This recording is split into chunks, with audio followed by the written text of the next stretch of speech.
jọ ògbòrè àlàmọ́ àkọlé ìrùkòrè ọdún jọ a máa bímọ lè mọ ìrùkòrè ọdún jọ a máa lówó lọ́wọ́ ìrùkòrè ọdún jọ nílé ríya ìrùkòrè ọdún jọ nílé ìfẹ́ o ìrùkòrè ọdún jọ.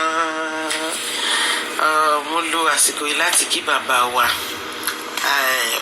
Adéyẹyè Ẹniìtàn Ògúnwùsì ẹ kú ọdún bàbá àṣẹ iṣẹ́ mi ẹ̀mẹ́rin ágùn ẹ apẹ́kù á o ẹ máa pẹ́pẹ́pẹ́pẹ́ bí èèyàn àgbà ọ̀rọ̀ o ẹ máa fọwọ́ gbáwò ẹ á fi igi jóbi o ẹ ní fojú sunkún ọmọ o ẹ á bímọ sí rẹpẹtẹ gbogbo ọmọ máa ṣe yẹn láàfin ní lágbára Ọlọ́run ẹ̀yà ọmọrin náà àní ṣàìsàn a máa rí dé bá o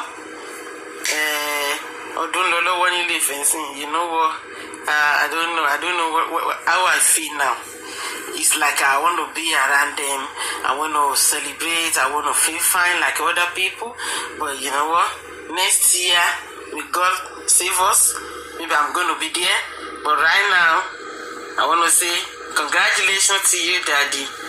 We love you and we're proud of you.